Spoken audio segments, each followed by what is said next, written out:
자, 우리 한번 옆에 분들을 보시고 또 우리 가정에서 우리 온라인으로 예배하는 성도님들, 우리 가족들과 서로 함께 인사 나누겠습니다. 우리 함께 힘내십시다. 우리 함께 힘내십시다. 우리 함께 힘내십시다. 얼마 전에 특종 세상이라는 TV 프로를 보다가 거의 90세가 좀 넘으신 할머님이신데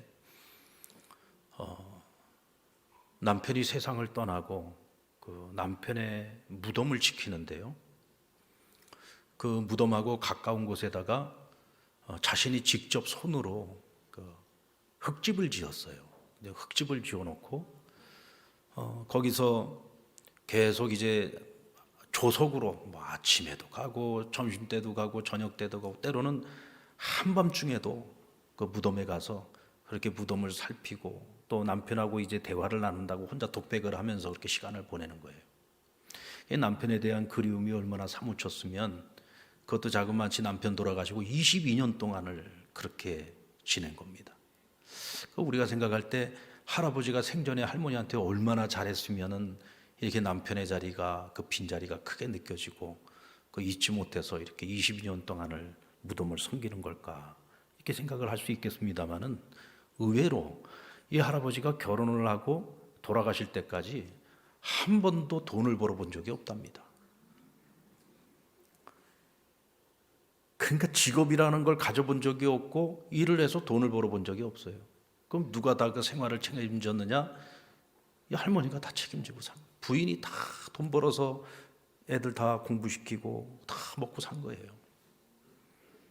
그렇게 사고만 치다가 결국은 그 오토바이 사고로 세상을 떠나셨는데, 그 우리 생각 같으면은 참 별로 안 이쁜 남편일 것 같고 뭐 별로 그렇게 그리워할 것 같지 않은데, 근데 이 할머니한테는 참 늘 사고가 많은 남편이었지만 그래도 그 남편의 빈자리가 너무 크게 느껴지고 그 외로움과 허전함을 극복을 못해서 결국은 그렇게 흙집까지 지어놓고, 그렇다고 집이 없는 게 아닙니다. 아주 좋은 집이 있더라고요.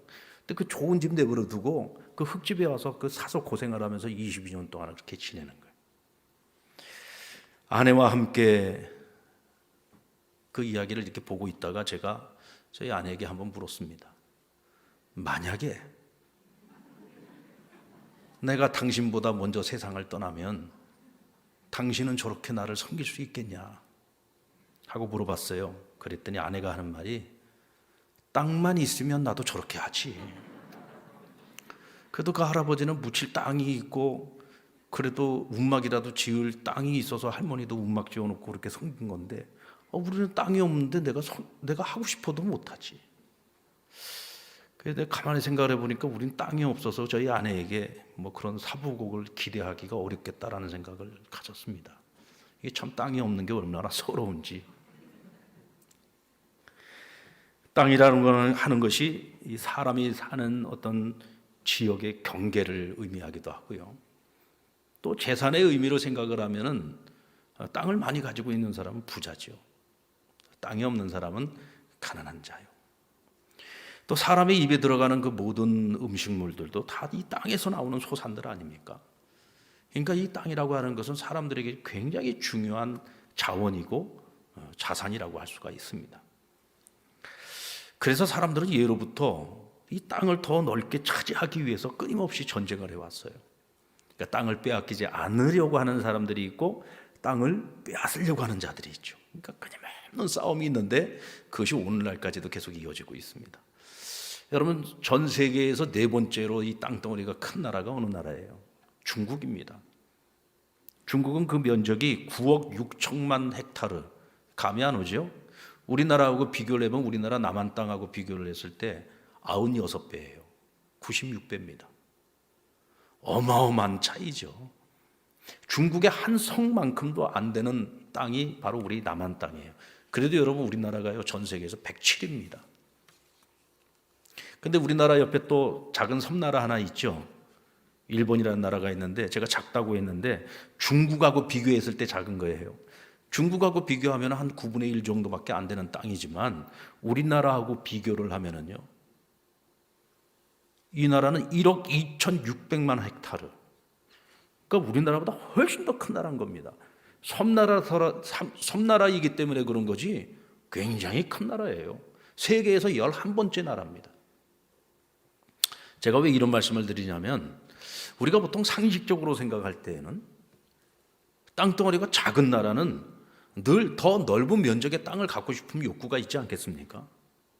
그래서 주변의 땅들을, 이웃 나라의 땅들을 자꾸 넘겨보고 어떻게 해서라 좀 땅을 좀 확장해 보지 않을까 호시탐탐 노리고 좀 욕심을 부릴 것 같은데, 이게 역사적으로 보면은 항상 작은 나라가 아니라 큰 나라들, 땅덩어리가 큰 나라들이 항상 보면 그 주변에 있는 작은 나라들을 늘 넘보고 그것을 삼키려고 그냥 끊임없이 침략을 해왔단 말이죠. 우리 옆에 있는 중국이란 나라가 그랬고 일본이란 나라가 그렇지 않습니까? 지금도 일본하고는 독도 분쟁 때문에 아직도 해결되지 않는 서로 앙금이 남아 있잖아요. 중국하고는 어떻습니까? 이어도라고 하는 섬이 있는데 이 섬은 너무 작아요. 그래서 이건 거의 암초에 구분되어지는 그런 섬인데 이게 때로는 날에 따라서 바다 위로 나오기도 하고 들어가기도 하고 해가지고 이게 참 있는 섬인지 없는 섬인지도 모르는 섬이에요. 근데 이 이오도가 중국령이냐 한국령이냐가 해가지고 아직도 이게 지금 정확하게 결론이 안 난 상황이죠. 그렇게 땅덩어리가 넓은 나라들인데 좀 봐주면 어떻습니까? 아유, 그래 니네 땅덩어리 작으니까 니네 가져라. 독도, 그래 니네 땅 해. 이오도 니네 땅 해 하면 얼마나 좋아요. 근데 여러분 항상 보면은요, 많이 가진 자들이 욕심이 더 많아요. 그렇게 많은 땅덩어리를 가지고 있으면서도 그 작은 거에 연연해 가지고 그렇게 탐욕을 버리지를 못한단 말이죠. 자, 그렇다면 땅에 대해서 성경은 뭐라고 말씀을 하고 있는가? 우리 시편 24편 1편 말씀을 같이 한번 보겠습니다. 시작. 땅과 거기에 충만한 것과 세계와 그 가운데에 사는 자들은 다 여호와의 것이로다. 여러분, 땅을 포함해서 세상의 모든 것들, 하나님이 창조하신 모든 것들, 누가 주인입니까? 하나님이 주인이에요. 땅도 하나님이 주인이에요. 여러분들이 가지고 있는 모든 자산 다 하나님의 것이에요. 단지 우리는 하나님께서 허락해 주셔서 우리는 그것을 지금 사용하고 있는 것일 뿐이지 영원히 그것이 내 것이 될 수 없어요. 우리는 사용권만 가지고 있는 것이 우리가 소유권을 가지고 있는 게 아니에요. 근데 문제는 사람들이 자꾸 하나님의 것을 자기가 차지하려고 하는 거죠. 영원히 내 것이 될 수 없는 하나님의 땅을 자꾸 내 걸로 만들고 내 소유로 만들려고 하다 보니까 이 세상이 늘 어지럽고 세상이 불행해지는 겁니다. 인간 최초의 범죄가 뭡니까? 하나님께서 에덴 동산에서 금하신 선악을 분별하게 하는 나무의 열매를 먹지 못하게 하셨잖아요. 사실은 에덴 동산의 모든 실과를 다 먹게 하셨어요. 금하신 거 딱 한 가지입니다. 결국 그것도 땅의 소산 아닙니까? 땅의 주인 되신 하나님께서 허락하지 않은 것이면 먹지 말아야지요. 내 것이 아닌 것을 자꾸 내 것이 되도록 만들려고 하다 보니까 그것이 결국은 하나님 명령에 불순종하게 되고 죄를 지키게 되고 인간 스스로가 우리 스스로를 불행하게 만들고 만 겁니다. 예수님 시대에는 로마라고 하는 대제국이 이 지중해를 중심으로 해서 주변에 있는 모든 나라와 대륙들을 다 점령을 했습니다. 다 정복을 한 거예요. 정말 어마어마한 힘의 제국이었죠. 그런데 여러분, 만약 그들이 차지하고 있는 그 땅에 대해서 성경은 그 모든 땅의 주인이 하나님이라고 말씀하십니다. 당신들이 주인이 아니요 하나님이 주인이요 라고 얘기하면 이 사람들이 콧방귀라도 끼겠습니까? 자기들이 어떻게 그 많은 땅을 차지했어요? 피 흘려서 얻은 땅 아닙니까? 그 땅을 차지하기 위해서 군대를 키우고 수없이 많은 전쟁을 통해서 영토를 확장했는데 이 땅이 하나님의 땅이라고? 그것은 로마 제국을 위험하는 이야기죠. 위협하는 얘기입니다. 도전하겠다는 거 아닙니까? 만약에 한간에 요즘 정치인들이 자꾸 토지 공개념 이야기를 하고 있어요. 우리나라의 집값이 지금 천정부지 지금 오르고 있고 서민들은 내 집 하나 갖기가 어렵고 이제 그러다 보니까 여러 가지 많은 불만의 소리들이 이제 나오고 있어요. 그러니까 이제 자꾸 정치인들이 이 토지공 개념을 갖다가 자꾸 만지고 있습니다. 이 토지공 개념이 뭡니까? 여러분, 우리나라는 자유민주주의 국가고 자본주의 국가입니다. 국가가 소유하고 있는 땅도 있지만 사실 국토의 많은 땅들이 개인이 소유하고 있는 땅이죠. 그런데 그 개인의 소유를 인정하지 않는 거예요. 토지공 개념이라고 하는 것은 땅의 주인은 국가입니다. 그리고 개인이 가지고 있는 그 땅은 소유권을 가지고 있는 것이 아니라 사용권을 가지고 있는 거예요. 사용권만을 허락하는 것입니다. 이게 사회주의적인 토지 개념이거든요. 공산주의적 토지 개념이죠. 만약에 이런 토지 공개념을 도입을 하게 된다면 아마 우리나라 이 땅을 가지고 있는 이 개인들이 절대로 가만히 있지 않을 겁니다.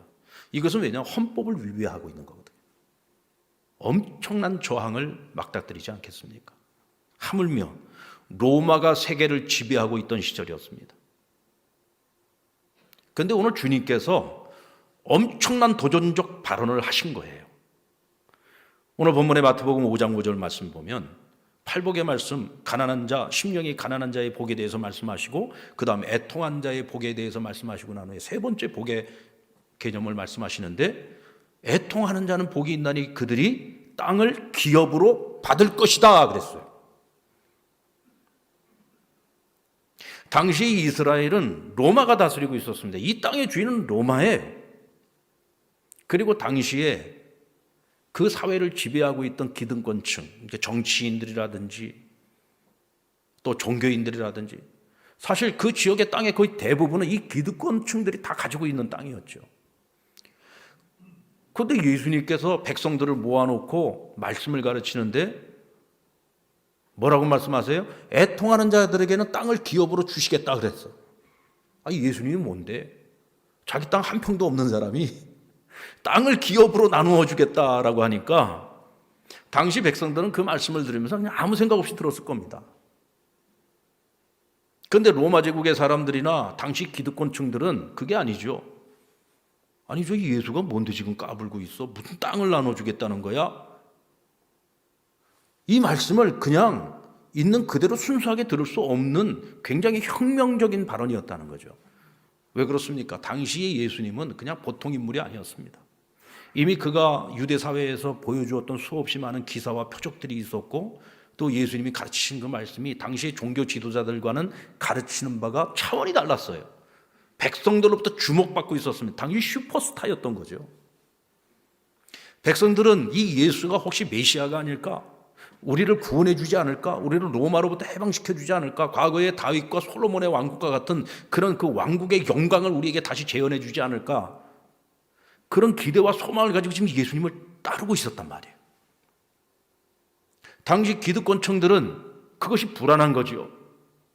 혹시 저가 우리의 이 기득권들을 다 끊어버리고 밀란을 일으키거나 아니면 새로운 질서를 재편하지 않겠는가?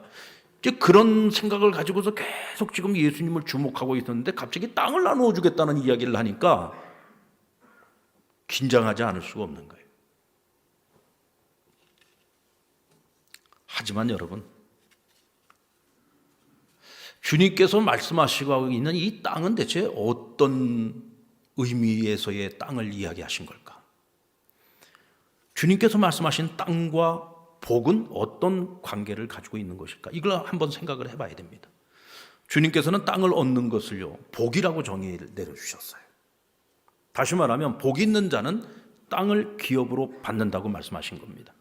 시편 37편은 복 있는 자를 이렇게 설명합니다. 22절의 말씀을 보면 주의 복을 받은 자들은 땅을 차지하고 주께로부터 복을 받은 자는 땅을 차지한다는 거예요. 그러나 주께로부터 저주를 받은 자들은 끊어지리로다 그랬습니다. 땅의 소유권을 가졌느냐, 사용권을 가졌느냐 이런 것을 차지하고 하나님께 땅을 기업으로 얻는 그 자체가 복이 있다는 거예요. 인간이 하나님께 범죄하고 난 후에 그들이 받은 형벌이 무엇이었습니까? 하나님께서 최초의 사람이었던 아담과 하와를 위해서 에덴이라고 하는 동산을 지으시고 그들에게 낙원으로 허락해 주신 땅이었어요. 그러나 그들이 범죄하고 난 후에 어떻게 됐어요? 그 낙원에서 쫓겨난 겁니다. 그 땅에서 쫓겨난 거예요. 그리고서 그들의 본질, 곧 하나님이 인간을 지으실 때 흙으로 지으시고 코에 생기를 불어넣어 생명이 되게 하셨잖아요. 그러니까 본래 자기가 왔던 흙을 갈아서야 먹고 살 수 있는 처지로 전락하게 됩니다. 이것이 범죄의 결과였어요. 그런데 하나님께서는 그런 범죄에서 땅에서 쫓겨나고 결국 땅을 갈아먹고 살아가야 되는 그 백성들, 이 인류를 하나님께서 여전히 사랑하시고 그들을 구원하시고 회복시키시기 위해서 하나님이 믿음의 조상 아브라함을 세우고 그에게 약속하신 것이 뭡니까? 내가 너로 큰 민족을 이루게 할 것이고 내가 눈으로 보는 모든 땅, 내가 발로 밟는 모든 땅을 내가 너에게 허락해 주시겠다. 땅을 약속해 주시겠다. 땅을. 애굽에서 종살이하고 있던 이스라엘 백성들을 모세를 보내어서 이끌어내시지 않습니까? 그리고 그들을 어느 곳으로 인도하셨어요?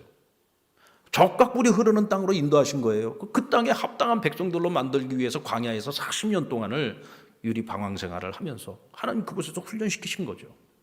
그들에게도 약속되어진 땅은 적과 꿀이 흐르는 땅이었어요. 가나안 땅이었습니다. 그 땅에서 하나님을 잘 섬기면 되는데 우상 섬기고 하나님 거역하고 온갖 죄 범하고 결국은 하나님께로부터 버림받잖아요. 나라를 잃어버리고 바벨론의 포로로 끌려간 백성들에게 하나님이 다시금 회복의 약속 비전을 주셨죠. 무엇입니까? 70년이 지나면 너희가 다시 고국 땅 예루살렘으로 돌아가게 할 것이다. 그러니까 하나님의 백성인 자기 백성들과의 관계 속에서 하나님이 주시는 복과 화는 항상 무엇과 연결되어 있어요? 땅과 연결이 되어 있다. 땅과. 땅을 빼앗기도 하고 땅에서 쫓아내기도 하고 다시 그 땅으로 돌아가기도 하고 그 땅을 다시 회복시키기도 한단 말이에요. 그러니까 이 땅이라고 하는 개념과 복이라고 하는 개념을 따로 떨어뜨려서 설명하기가 힘들어요. 근데 사실은 우리는 땅 그러면은 꼭 우리가 발로 밟고 살아가는 땅, 이 눈에 보이는 우리가 늘 밟고 살고 있는 이 땅만을 생각하는데 사실 그게 아니죠. 땅이 가지고 있는 이 개념은 굉장히 포괄적인 개념이에요. 하나님께서 우리에게 주신 토지도 있지만 집도 있지요. 또 우리가 살아가는데 필요한 재물도 있죠. 우리가 세상을 살아가면서 사회적 관계 속에서 어떤 지위도 있고요. 권한도 있고요.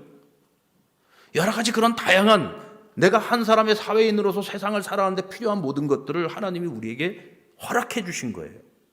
맞습니까? 허락해 주신 거예요. 그게 땅이에요. 하나님이 이미 우리에게 그런 복을 주셨어요.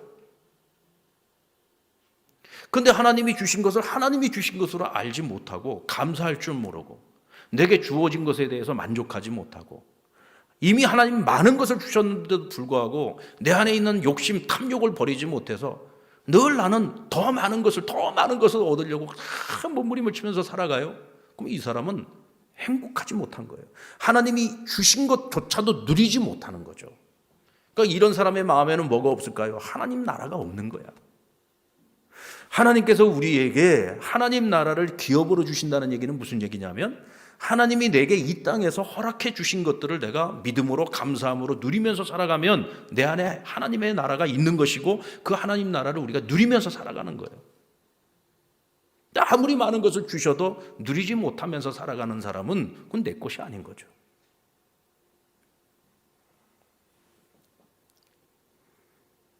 여러분, 인간은 영원히 땅의 주인이 될 수 없습니다. 세계를 지배했던 그렇게 수많은 제국들이 있었지만 그 땅의 주인은 끊임없이 바뀌었습니다. 인간이 아무리 땅을 소유하고 차지하고 정복하려고 해도 다 헛되고 헛된 짓들이죠. 결국 땅의 주인은 하나님이라는 것을 인정할 수밖에 없어요. 인간은 땅의 청지기로 살아가는 겁니다.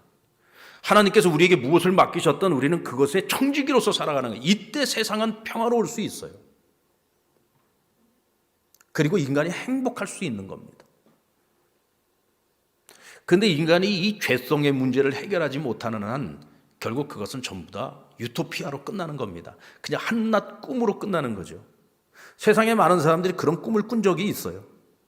그런데 그런 꿈이 성취된 적은 단 한 번도 없었습니다. 왜 그렇습니까? 인간의 욕망, 이 탐욕은 멈출 줄을 모르기 때문에 그렇습니다. 결국 우리가 바라봐야 되는 땅, 비전의 땅은 여기가 아니요. 여기서는 하나님이 허락하신 것들을 내가 믿음으로 잘 누리면서 살아가면 그것이 하나님의 나라요. 결국 우리가 바라보고 우리가 비전으로 품고 살아가야 되는 땅은 여기서의 땅이 아니라 영원한 하나님의 나라. 영원히 사라지지 않는 나라. 영원히 하나님과 함께 하나님의 모든 것을 함께 누리면서 살아갈 수 있는 이 땅과는 비교할 수 없는 영원한 나라. 우리 거기에 소망을 두고 살아가는 거죠. 그러니까 오늘 예수님께서 말씀하시는 애통하는 자에게 주시는 이 땅의 기업이라고 하는 것이 결국은 하나님의 나라를 지향하고 있다는 것입니다. 아멘입니까? 여러분, 우리가 아무리 땅을 많이 가지고 있어서 우리가 죽어서 차지할 수 있는 땅은요, 여러분, 한 평도 안 됩니다. 요즘 매장을 하지 않기 때문에 한 평이 뭡니까? 화장해가지고 유골함에다 집어넣어서 그 낙골당에다가 집어넣잖아요. 여러분, 낙골당 가서 보셨죠? 낙골당 기껏해야 요 조그마한 캐비넷 안에 들어가는 거예요. 우리가 이 땅에서 그렇게 가지려고, 움켜쥐려고, 그렇게 차지하려고 그냥 몸부림을 치면서 살아가는데 결국 죽어서 내가 가질 수 있는 땅이라고는 한 평도 안 된다니까. 반평도 안 돼요. 근데 그냥 여기에 미련을 못 버려가지고 영원한 것을 준비하지 못하고 살아간다면 그처럼 허무한 인생이 어디 있겠습니까? 자, 바로 그 땅, 그 나라가 어떤 이에게 복으로 주어진다고 했습니까? 바로 팔복의 세 번째 복인 온유한 자들에게 주어진다고 했습니다. 심령이 가난한 자, 애통하는 자, 이 세상의 이치에서 보면 이 역설이요. 이게 어떻게 복 있는 자입니까?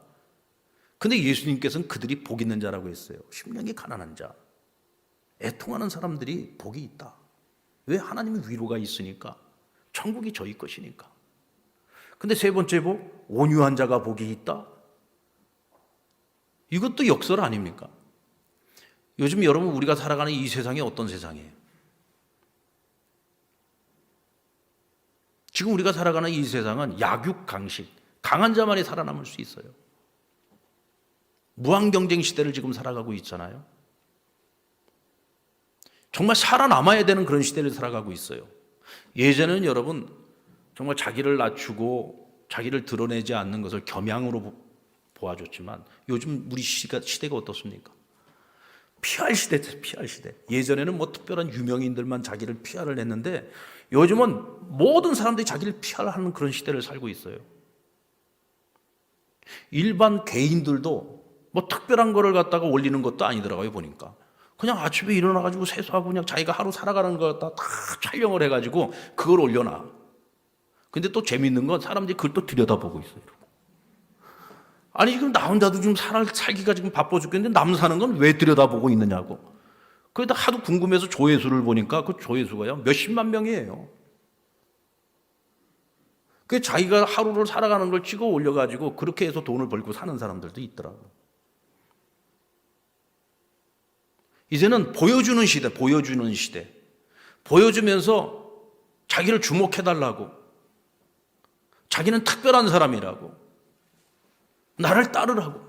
나와 같은 라이프 스타일로 살아가면 행복할 수 있다고. 이렇게 자꾸 자기를 피하라죠.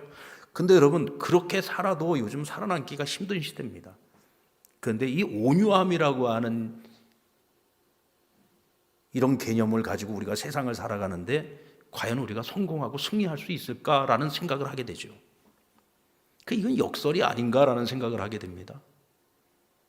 오늘 이 시대랑 너무 맞지 않는 얘기인 것처럼 보일 수도 있어요. 자, 그럼 이 온유함이라고 하는 것이 뭐냐? 헬라어로 온유함은 프라우스라고 하는 단어를 쓰고 있는데 이 단어는 세 가지 개념을 가지고 있어요. 하나는 양극단에 서지 않는 겁니다. 얼마 전에 미국의 대통령이 바뀌었습니다. 초유의 사태가 일어나지 않았습니까? 어쩌면 미국에서 단 한 번도 경험해 보지 못했던 그런 사건이라고 할 수 있죠. 선거에서 졌으면 승복해야 되는데 이거 불법 선거라고 해가지고 현직 대통령이 당선자를 갖다가 계속 고소를 하고 이제는 자리를 이양을 해줘야 되는데 이양하기 싫다고 이제 자기를 지지하고 있는 사람들 갖다 동원을 해가지고 무력으로 의회를 점거하려고 하지 않았습니까? 대통령 취임식에는 전직 대통령이 이제 새로운 대통령에게 이양을 하면서 축하해주고 멋지게 새로운 정부가 들어서야 되는데 취임식에 참석도 안 하고 그냥 도망가 버렸어요. 그냥 미국 역사상 이 세상에 이런 일은 전무후무한 일이죠. 그리고 정말 부끄러운 일이고요. 초인류 국가 아닙니까? 지금 세계를 갖다가 지금 이끌어나고 있는 그 리더 국가인데 전 그런 리더 국가의 최고 리더인 대통령이 저희 보여줘야 될 덕목은 아니라고 생각합니다. 헬라 철학자 아리스토텔레스는 온유함을 분노의 양극단 사이에 놓여 있는 덕이라고 보았어요. 요즘 우리 사회도 그렇지 않습니까? 양극단에 있잖아요. 아주 극보수와 그리고 극좌파, 극좌. 그래가지고는 아주 그냥 양쪽이 그냥 서로 조금도 서로에게 귀를 기울이지 않잖아요. 상대방이 어떤 말을 해도 그냥 무조건 우리의 생각이 옳다고만 서로가 주장을 하고 있으니까. 그러니까 요즘은 이 중간에 이 중보라고 얘기하는 이들도 뭔가 어느 한쪽에 좀 기울어져야 될 것 같은 그런 요즘 착각을 자꾸 하게 만들어요. 지금 우리 사회도 좀 양극단으로 나뉘어져 있죠. 여러분, 지도자의 가장 큰 덕목이 뭐냐면 중용이라는 거예요. 중용. 이 동양 그 철학에서는 보면은 나라를 이끌어 나가는 지도자가 가져야 될 가장 큰 덕목 중에 하나를 중용이라고 봤어요. 이 중용이 뭐냐? 어느 한쪽에 치우치지 않는 거예요. 그리고 변함이 없는 겁니다. 늘 변함없이 한쪽에 치우치지 않고 백성들의 마음을 하나로 모두어서 통합시켜 나가는 게 리더의 가장 큰 역할이고 가장 큰 자질이라는 거예요. 이건 동서양을 막론하고 지도자가 가져야 될 가장 중요한 덕목. 그것이 바로 온유함이라는 겁니다. 근데 이 온유함을 가장 잘 보여주신 분이 누구냐면 바로 예수님이죠. 어떻게 생각하면 좌도 아니고 우도 아니고 중간에 어정쩡한 거 그러면서 이거 눈치 보고 있다가 자기 목만 챙기는 기회주의자가 아닌가 이렇게 생각할 수도 있을 거예요. 근데 여러분, 예수님을 보십시오. 예수님은 한없이 부드러운 분이었습니다. 한없이 온유한 분이었죠. 그러나 불의를 보셨을 때에는 참지 않으셨습니다. 당시 종교 지도자들이 하나님의 그 성전을 갖다가 완전 강도의 구렬로 만들어 버린 것, 그것을 보시면서 분노하셔가지고 다 때려엎지 않았습니까? 의분을 가지고 계셨던 거죠. 그래서 온유한 사람들의 특징은요, 자기 자신을 위해서는 분노하지 않아요. 그러나 불의를 보았을 때는 분노를 하는 거죠. 이것을 우리는 거룩한 분노라고 얘기합니다. 이게 예수님의 모습이에요. 그리고 자기 자신을 잘 다스리는 마음.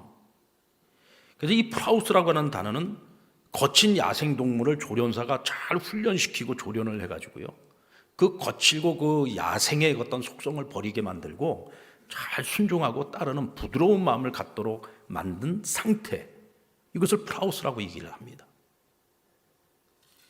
사람에게 이것을 적용한다면 자기 자신을 잘 제어할 수 있고 다스릴 수 있는 사람을 말하는 거죠. 성경은 모세의 온유함이 가장 크다고 말씀하고 있습니다. 세상에서 모세의 온유함보다 큰 자는 없다고 했어요. 근데 여러분, 우리가 잘 아는 것처럼 모세가 그렇게 온유한 사람입니까? 모세가 이렇게 부드러운 사람 아닙니다. 굉장히 강한 사람이에요. 나이 40에는 자기 민족을 위해서 무엇을 할까 고민하다가 사람을 죽이기도 했어요. 나이 80에 하나님께서 친히 찾아오셔서 그에게 사명을 맡기실 때 모세가 뭐라고 했습니까? 하나님, 나는 입이 어눌한 자요, 나 못합니다. 내 지금 나이가 몇입니까? 80이요. 날 쓰시려거들랑 내 나이 40대 내가 하나님 뭔가 이 민족을 위해서 뭔가 하려고 할 때 그때 써먹지, 왜 이제 와서 이 다 늙은 노인네한테 이 일을 맡기려고 합니까? 나 못합니다. 거부했어요. 하나님의 명을 아주 그냥 직접 대놓고 거역했던 사람입니다. 모세는 하나님과 대면하는 사람이었어요. 굉장한 카리스마를 갖고 있었던 거죠.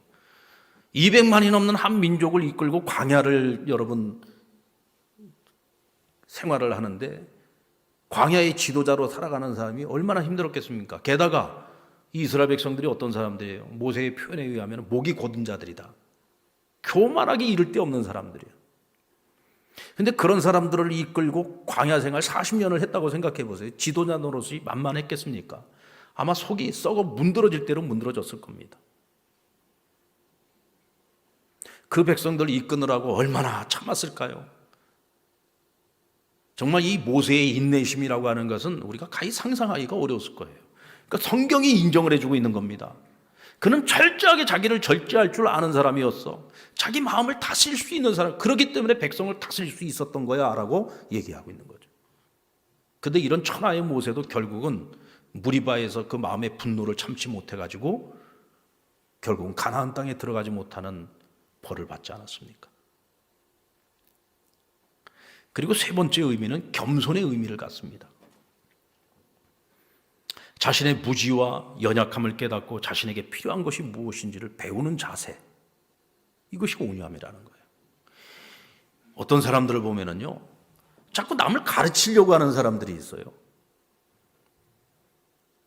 내 요만큼 아는 거, 요만큼 경험한 거 가지고 자꾸 남을 가르치려고 들어요. 요만큼 아는 걸 내가 마치 다 하는 것처럼 생각을 하고 자꾸 사람들을 가르치려고 해요. 근데 사실 알고 보면 나보다 못난 사람 하나도 없어요. 다 나보다 잘난 사람들이야. 그들이 몰라서 입을 안 여는 게 아니에요.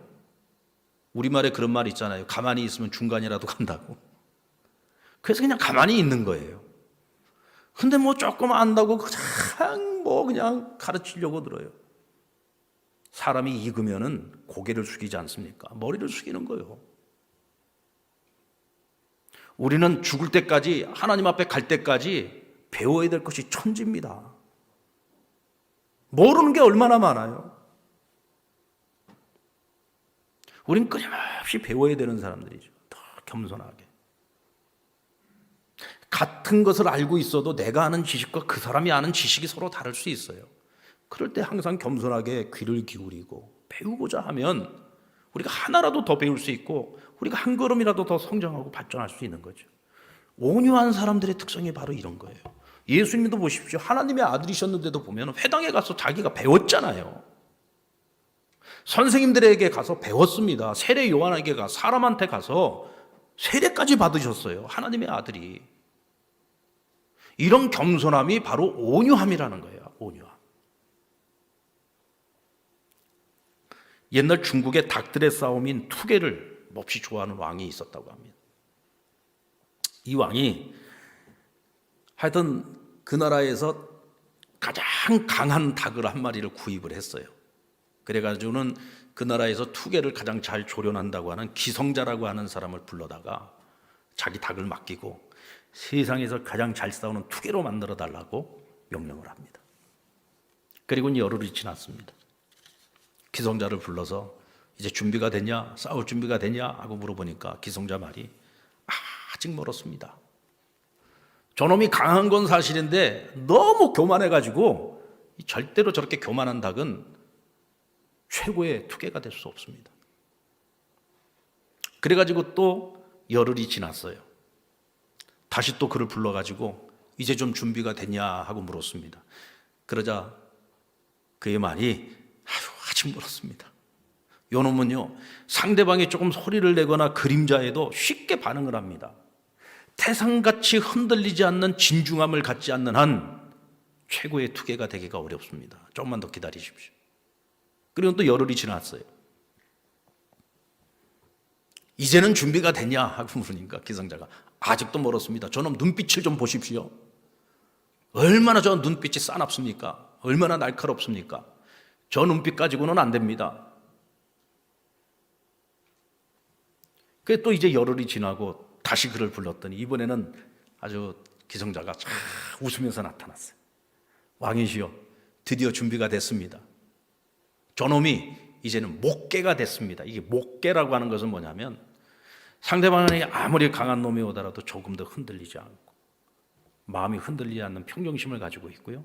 또 그 눈빛은 온화하게 그럴 데 없고 아주 부드러운 눈빛을 가지고 있는데도 불구하고 그 어떤 닭들도 감히 덤벼들 생각을 하지 못하게 만드는 그런 강한 카리스마를 가진 닭을 목계라고 부르는데 이 닭이 이제 드디어 목계가 된 거예요. 교만함을 다스리고 그리고는 상대방에 의해서 흔들리지 않는 마음, 그리고 특히 부드러운 눈빛을 가지고 있지만 어느 누구도 감히 쉽게 범접할 수 없는 그런 강한 권세를 느끼게 만든 그런 목계가 된 거죠. 여러분, 만약에 이것을 사람에게 적용을 한다면 이 세상에서 가장 이 목계와 가까운 분이 누구일까요? 예수님 아니겠습니까? 예수님은 하나님의 아들이십니다. 신적인 권능을 가지고 계셨지만 단 한 번도 자기를 위해서 그것을 사용하신 적이 없어요. 철저하게 제어하고 절제하신 거죠. 철저하게 자기를 다스리신 거예요. 한순간도 교만했던 적이 없습니다. 다 자기를 낮추셨잖아요. 제자들의 발을 씻기시고 백성들을 바라보면서 마치 목자 없는 양과 같다 하시며 눈물을 흘리시는 그런 부드러운 마음을 가지고 계신, 애통하는 마음을 가지고, 가난한 마음을 가지고 사셨던 분이 예수님이세요. 세상에서 가장 부드럽고 연약한 자처럼 보였지만 바로 그 예수님의 온유함이 세상을 이기고 마귀 권세를 꺾으시고 인류를 죄와 사망의 권세로부터 우리를 구원해 주신 것입니다. 하나님께서는 바로 그 예수님을 하늘과 땅의 주인으로 세우시고 하늘과 땅을 다스리는 권세를 맡겨주셨습니다. 오늘 우리 그리스도인들은 바로 그 예수님의 성품을 닮아가는 사람들이고 주님이 걸어가신 그 길을 따라가는 자들이죠. 우리는 예수님의 그 따뜻하고 온유한 품에 안겨 있을 때 우리는 가장 평안을 누릴 수 있고 행복을 누릴 수 있는 겁니다. 또 주님의 그 온유한 성품을 닮아갈 수 있을 때 우리는 땅을 기업으로 받는 자가 될 수 있습니다. 사랑하는 여러분, 온유한 자는 주님과 함께 땅을 다스리게 됩니다. 온유한 자는 영원한 하나님의 나라를 기업으로 받게 됩니다. 금년 한 해, 아니 주님 앞에 서는 그날까지 우리가 어떻게 살아가야 되겠습니까? 여러분, 중용의 사람이 되시기를 바랍니다. 아멘입니까? 좌로도 우로도 치우치지 말고 모든 사람들을 하나님 앞에서 하나로 만들어갈 수 있는 그런 리더십이 오늘 필요합니다. 특별히 오늘 이 시대를 살아가는 우리 그리스도인들에게 그런 리더십이 필요합니다. 우리 개신교에 많은 교단들이 있는데요. 이 개신교 교단들 가운데서도 보면은 이 신학적인 성향이, 신앙적 성향이 굉장히 보수적인 교단이 있고 또 그런가 하면 굉장히 리버럴한 아주 좀 자유로운 그런 성향을 가지고 있는 또 교단이 있어요. 근데 그 중심에 우리 통합교단이 있습니다. 우리 통합교단은요, 우리의 슬로건이 뭐냐면 중심에 선 신학이에요. 이 중심에 선 신학이라고 하는 것은 뭐냐면 좌로도 우로도 치우치지 않고 성경 중심, 말씀 중심, 복음 중심. 근데 우리 통합 측을 향해서요, 양쪽 극단에 있는 교단의 이 신학자들은 뭐라고 얘기를 하냐면, 야, 너희 통합 측은 이것도 아니고 저것도 아니고 이게 어정쩡하게 중간에서 이랬다 저랬다 이 기회주의 아니냐, 이러고 우리를 좀 비판하는 사람들도 있어요. 그럼 무식해서 하는 얘기입니다. 우린 그래서 통합이에요, 통합. 그렇죠. 통합이에요. 좌든 우든 다 아울러서 통합을 해서 하나님 나라를 지향하고 하나님 나라를 섬기는. 오늘 우리의 마음에 이런 마음이 있어야 된다는 거예요. 너무 한쪽에 치우치지 말고, 그래서 세상에 평화를 가져오고 하나를 만드는 그런 리더십을 저와 여러분들이 갖추어 갔으면 좋겠어요. 그래야 우리가 온유한 자의 삶을 살아가는 것이고요, 자기를 절제하고 다스릴 수 있는 사람이 세상을 다스릴 수 있는 것입니다. 겸손하십시다.